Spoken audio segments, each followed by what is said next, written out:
My presentation today is around transition, but it focuses on transition to high school. So how many of you have got children going into high school next year? Awesome, that's great, because the other group was a real mix, and I was like, oh, I'm going to have to try and change the content, but you guys all have high school children. Now, what I've done, we have a team called the 7 to High School team, and they've ensured that our double cohort, so our year 6s and 7s that are going off to high school this year, are supported in making it successful. We're the last state in South Australia to be moving to having our year 7s in high school, so we'll be aligned across Australia, which when we have over 80,000 students who move interstate every year, it's really important that we have the same sort of year levels for our schooling. So what I'm doing for you today is based on information that is on our website. So on education.sa.gov.au, there is a section all about 7 to high school, and there's a lot of information for families, which has been around enrolment and about how we support our families. So I've taken all of the information off there. I have embedded some videos. One of them worked in the last session. We'll see how we go with the rest, but it's all stuff that is on the internet that you can have a look at. This is the generic information around transitioning to high school. I know that's not going to work for all of your children, but this is about that general information. So please don't feel bad if you feel that you need to leave the room, just to sort of catch your breath, because a lot of this stuff is about what happens for neurotypical children when they transition into high school. And we will talk about stuff for our students with disabilities as well. But a lot of this is about that information, about how we can make it the best that we can for our students and for your children. Alrighty.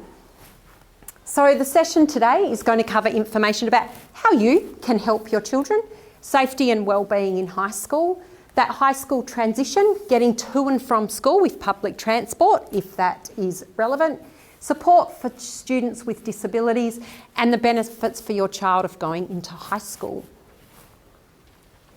So there's a lot of information on here that it is quite dense. I haven't got copies of the presentation today, but I'm assuming that Jill has all your contact details and email addresses that she will be able to forward it to you. So, as I said, these are things for everybody to think about. Some of them may not relate to your child. Some of them will be things that you will be differentiating for them to be able to make sure they can do them as well. So, for a lot of our children in any routines or any transitions that we do, it's all about the routine. And it's about trying to establish that routine for them. In high school, they have more subjects and more teachers. I don't know about individual high schools, but a lot of high schools are running it like a middle school program where they'll have a home teacher that will do a lot of their core subjects, English, maths, science, humanities, but they will go to other teachers for what were NIT at primary school, so for those specialist subjects. So they're trying to not throw them into having sort of 8 different teachers in a week. They might have the same teacher for 4 subjects and then go out for, say, 3 or 4 lessons. And so that way, they're easing them in gently into high school. So it's all about that thing of getting used to routines, reading a timetable, and that time management stuff. But we know for all of our children, some of them started off with the now then. That's what they knew. They did something and then they did something else. Then they build up to a bit of a visual schedule, and as they've got older, and it's depending on where they're at, they might go to a written timetable. So it's all about that routine of knowing what it is that they need to do. And how can you help them? So it's about trying to establish routines so that your child can feel organised and building positive habits. We know that's a lot harder said than done. Some kids we find trouble to get out of the door in the morning, but it's about trying to have that routine in place if possible. It's about being familiar with the timetable, what's happening at school. You probably all have timetables at home so your kids know what's going on, where they're going, when they're seeing a therapist, when things are happening for them. So yeah, it can include the activities that happen outside of school. It's also about trying to have that organisation happening and that time management. So this talks about multiple assignments, but for all of our children, it's about the responsibilities they've got. Is there stuff they have to do from school that they need to bring home with them? And it's about having those habits and trying to get things put in place. So teaching your child to read a map, but that's all about knowing the school. So it's about maybe visiting the school in the holidays. Some schools are locked on weekends, but some are not. They're public spaces that you can go to. So going to the school on the weekend when nobody is there and it's really quiet. So you can say, when you know, this is your classroom, where are the toilets that you go to? Where's the front office? Because we all know if you get lost, you go to the front office lady. That's where you always end up because they're the person that can always help you and they're lovely. So it's trying to work out where are the places that your child will go. Can you go on a weekend? Can you have a look? Can you show them where they're allowed to play? What they're allowed to do? If they're in a disability unit, where that is? What are the facilities they use? Do they go out of that to do other classes? Do they get taken somewhere else? Show them around as many of those places as you can.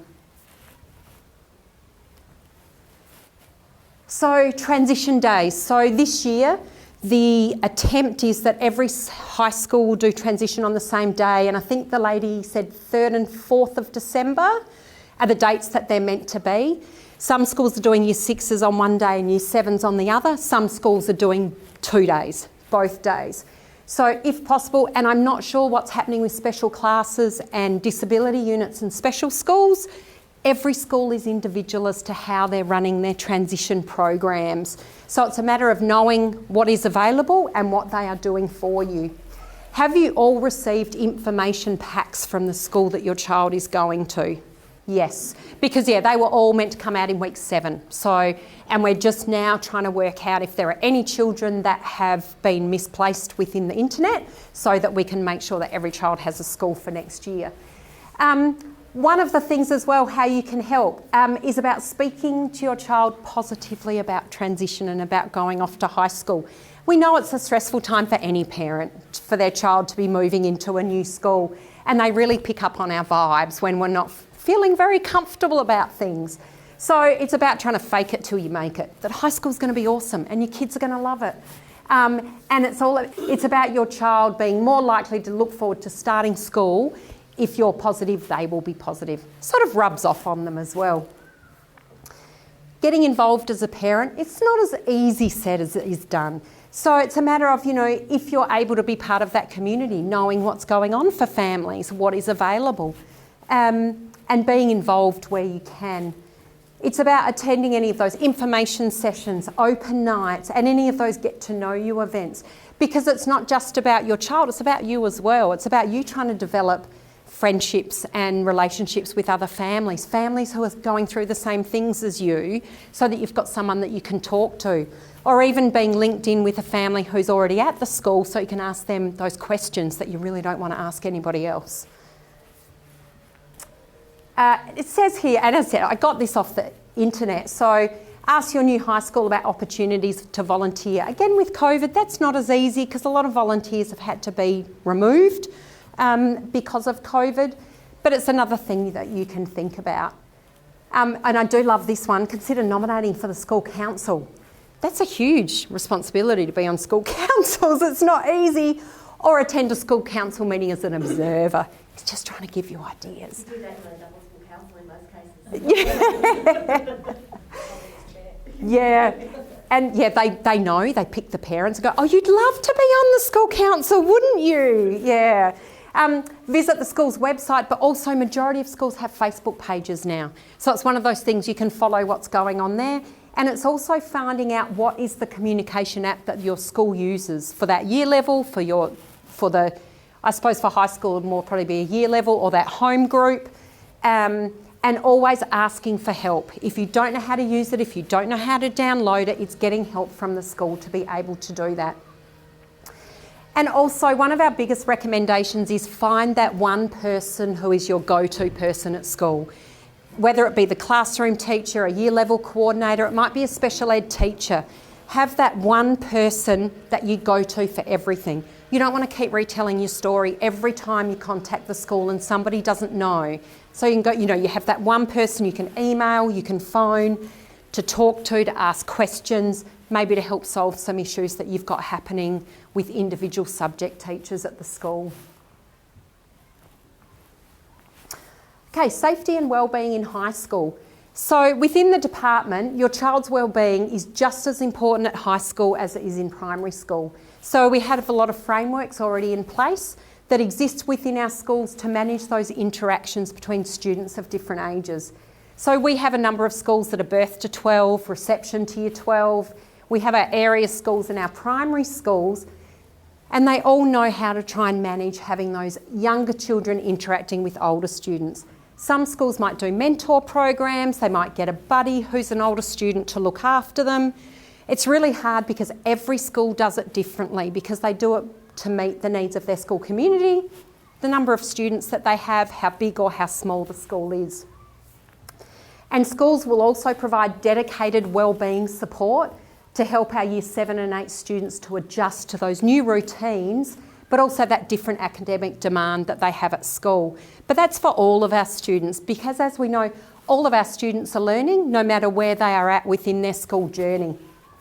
And the support will vary across schools, so it's another thing that you can ask about. If your child is in a special class or a disability unit, what wellbeing support will you give to my child? Because it's for all of the students.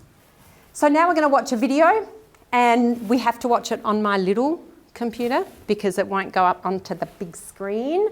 But this is a video which is available on the internet as well.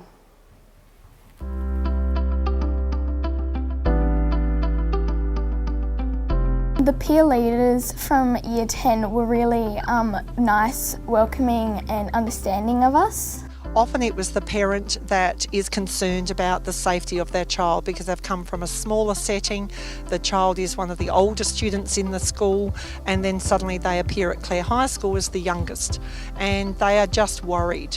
But what you find if you talk to the students is that a lot of those fears are not warranted, and that there is a lot of support in the transition program. We found that some of the anxieties that the students were having were actually stemmed from the parents sending their students to high school a little bit early.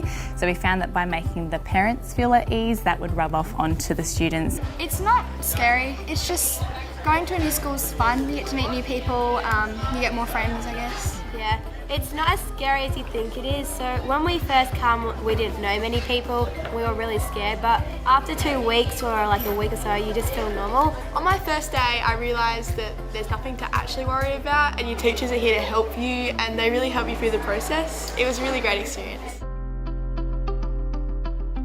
So high schools will be offering transition, and all of these programs will be organised individually by the schools. So again, I can't really tell you what they're going to look like, but you would hope that there will be, no matter where your child is at school, that there will be some transition process for them. They will be happening in term 4. I think it was the 3rd and 4th of December. We do know that transition activities may be impacted by COVID. So again, it's important to know what is happening at your student's individual school.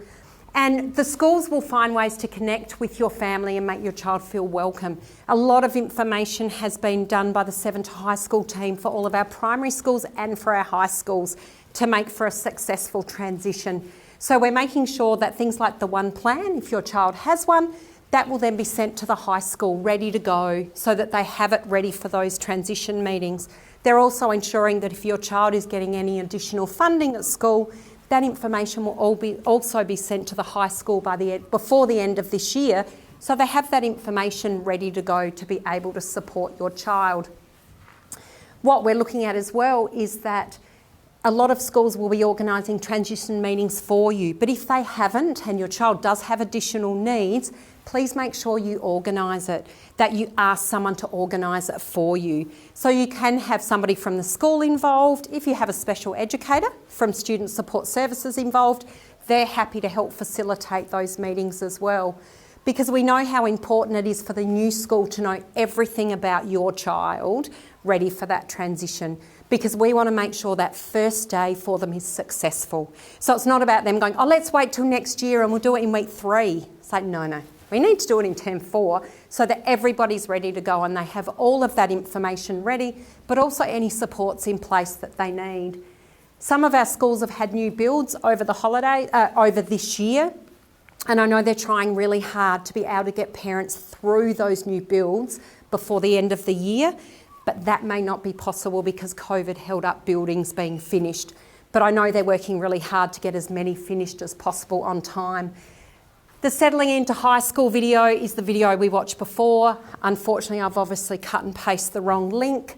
But I will, these are on the website, but I will change that link as well so the correct one is in there when you get emailed this PowerPoint.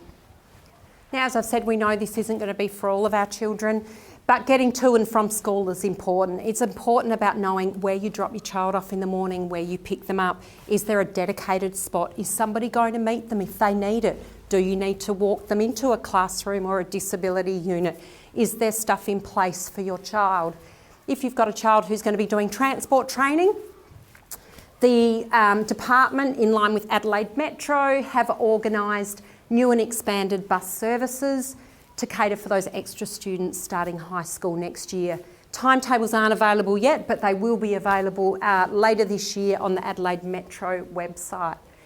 And because student safety is one of our priorities, the school buses will be designated services for students, parents and teachers only, and not the general public. Which is good to know that if you do need to travel with your child on the bus, if you're trying to do some transport training with them, that you can go with them. And there's also dedicated services in regional areas if anybody is not from Metro. Okay, support for our students with disabilities. So we know that moving from primary to high school is important for all of our students, and especially so for our students with a disability. So our key focus remains on setting up our students for success. So one of the things that we've done this year is we have established extra special options for next year for high school. So that has been due to the demand of having the double cohort, of having year 6 and 7s move to make sure that we've got these additional spaces available. I think we have about 20 new special class. It's mainly special classes starting next year, and that was all done based on the geography of where students lived, where the need was going to be. So all of those have been put in place. As far as I am aware at the moment, every secondary student whose family wished to be placed has been placed for next year, which is really exciting for us because that's something that we've struggled to do a lot, but we have been able to do it for next year. We've got some new schools that have been built. We've got Riverbanks in the north and we've got Aldinga Pianthi, I think it is, in the south, are two of our big super schools that have opened as well. And they each have the capacity for 100 inclusive learning spaces. So it means they've got places for students within a disability unit, but they're also looking at how they're going to do some inclusion for students with a disability who may have been within a special class or students who have learning difficulties who need a bit of extra support. So our process remains the same. So we run a process for our junior primary, primary and secondary where students have a package put together, which a lot of you would have done, and that information is then put to a panel. All of that stuff has stayed the same, and we've stuck to all of our statewide timelines, and that's why we've been able to place all of our secondary students.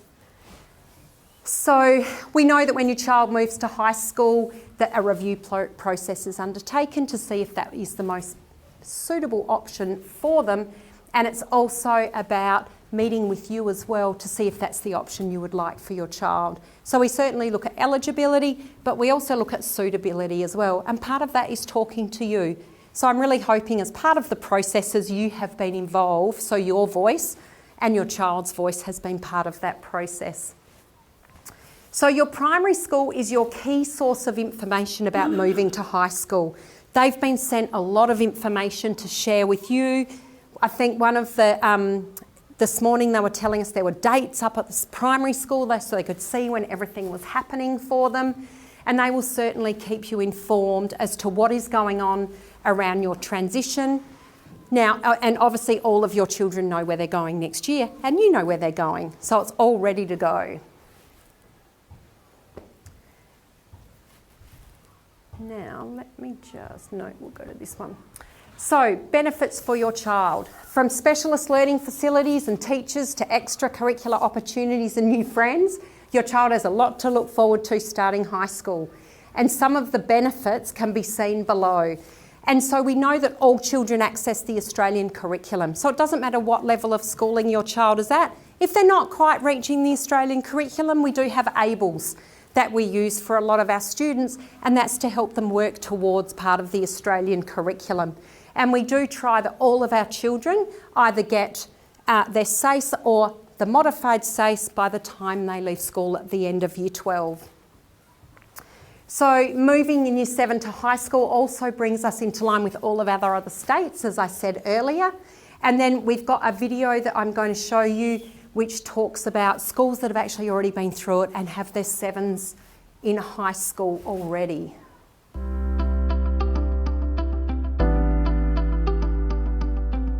I think the best thing about the Year 7s coming to the high school is their enthusiasm. You see them out in the yard and they run around and play chasey, and they're just bubbly, and you go into the class and it's the same. I think that they bring a really great energy to the school. The energy that they've brought and the enthusiasm has really brought an extra buzz to the school, so I think they've been doing really well. We've obviously benefited hugely by having Year 7s in our school. They have benefited from being in a high school setting. It is scary at the beginning. There's a lot of work, there's a lot of negotiation involved. But just trust the process, because in the end it's worth it. It is a huge process and there's a lot of work to be done, but if everybody's positive and we work together, I think that it's going to be amazing for our students and their outcomes in the future. We're very aware that we are the last state to have Year 7 go into high school, and so we sort of know that this is coming, and it's best to embrace it, and it's best for the kids too that we help them to transition into it and not see any barriers. It is a key opportunity in South Australia to actually deliver the Australian curriculum as it should be in 7 and 8 in the same setting. They love visiting specialist areas, they love having some diversity in teachers, and they actually love being in a larger cohort where there's greater opportunities for friendships. Our Year 7s get to try tech studies, they get to try home ec, they do media, they do drama. So they get an opportunity to experience ag science within their science curriculum. So they have a whole range of specialist elective type subjects with specialist teachers and specialist facilities. You get to meet so many great friends, and you've got lots of role models in high years as well that can help you, and they're really supportive here.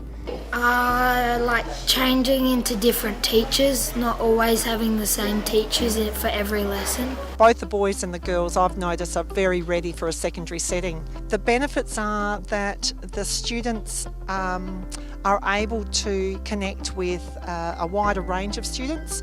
A lot of them have friendships across different year levels, and I think they aspire to what the secondary students or the older secondary students are able to do at school. So you get some real energy about the place, and look, I've got to say for us, the teachers who have come on board as part of this program have really added to the skill set and the mix of our group. They're also energetic, enthusiastic, have really added value to our school. Going to a new school is fun. You get to meet new people, you get more friends, I guess. Yeah, it's not as scary as you think it is. So when we first come, we didn't know many people. We were really scared, but after 2 weeks or a week or so, you just feel normal. It's been really good. I've met some great friends. It's a big change for South Australia, and it's a big change for a lot of people involved in actually leading that piece out. But are Year 7s ready? Absolutely. And so, yeah, as they spoke about, it's about learning in fully equipped science labs. It's about having performing arts spaces, kitchens, design and technology. All that stuff is there.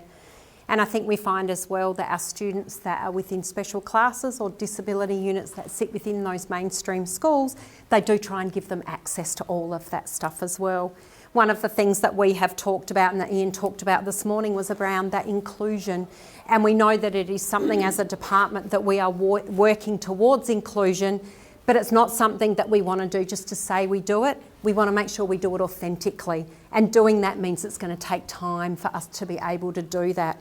And so opening a lot of classes may seem like we're going a little bit backwards, but it's doing that to be able to move forward so that we're giving parents that choice of whether their child is within a mainstream school or sits within a special option, until we have our schools in that place that you would be comfortable to say, yeah, I'd really like my child to be in mainstream as part of an inclusive program. So it is stuff that we're working towards at the moment. So thank you for coming today. I hope you enjoyed your sessions. So yeah, and if there's anything else you need, please speak to us.